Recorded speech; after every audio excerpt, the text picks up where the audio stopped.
Hello viewers, আসসালামু আলাইকুম। কেমন আছেন সবাই? আশা করি সবাই ভালো আছেন। তো ভিউয়ার্স, আজকে আমি নিয়ে এসেছি এভারেস্ট ফার্মাসিউটিক্যালস লিমিটেডের একটি মেডিসিন ক্যান্ডিফার্স্ট এসবি নিয়ে। আজকে আমরা জানবো এই ক্যান্ডিফার্স্ট এসবি ট্যাবলেটটি ব্যবহার করে কিভাবে দাউদ অ্যালার্জিযুক্ত সব ধরনের রোগ থেকে রেহাই পাবেন। ভিউয়ার্স, বর্তমানে বাংলাদেশে যে চর্মরোগটি মহামারী আকারে দেখা দিয়েছে তার নাম হলো সুপারফিশিয়াল ফাঙ্গাল ইনফেকশন, বাংলাদেশকে বলা হয় দাউদ। দাউদ চিনে না এমন কোনো লোক আসলেই খুঁজে পাওয়া যাবে না। প্রত্যেকেই মোটামুটি দাউদকে আইডেন্টিফাই করতে পারে without help in any doctor. Fungal infection অর্থাৎ দাউদ, এই দাউদ রোগে ভুগছেন হাজার হাজার মানুষ। বাজার থেকে কিনে খাচ্ছেন হাজার হাজার টাকার ওষুধ, তাতে কোনো কাজই হচ্ছে না।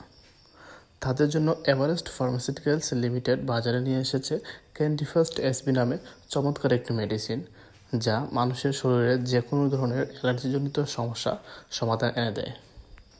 ক্যান্ডিফার্স্ট এসবি, যার জেনেরিক নেম হলো ইট্রাকোনাজল, এটি first time in Bangladesh. Itraconazole অথবা এর যে কোনো উপাদানের প্রতি অতি সংবেদনশীল রোগীদের ক্ষেত্রে ব্যবহার উপযোগী নয়। গুরুতর যকৃতের সমস্যায় আক্রান্ত রোগীদের ইট্রাকোনাজল সেবন করা নিষিদ্ধ। ক্যান্ডিফার্স্ট এসবি অতিরিক্ত মাত্রায় সেবন করলে যে সকল পার্শ্ব প্রতিক্রিয়া দেখা দিতে পারে, যেমন তলপেটে ব্যথা, ক্ষুধামান্দা, কোষ্ঠকাঠিন্য, মাথা ব্যথা, ঘুম ঘুম ভাব, যকৃতের উৎসেচক বৃদ্ধি ইত্যাদি। গর্ভাবস্থায় ও স্তন্যদানকালে ইট্রাকোনাজল গ্রুপের যে কোনো ধরনের মেডিসিন ব্যবহার করা সঠিক নয়। তো ভিউয়ার্স, এই ছিল আজকের ক্যান্ডিফার্স্ট এসবি নিয়ে আমাদের সংক্ষিপ্ত আলোচনা। ভিডিওটি ভালো লাগলে একটি লাইক করবেন এবং আমার চ্যানেলে নতুন হয়ে থাকলে চ্যানেলটি সাবস্ক্রাইব করে পাশে থাকা বেল আইকনটি বাজিয়ে রাখবেন। ধন্যবাদ সবাইকে। আসসালামু আলাইকুম।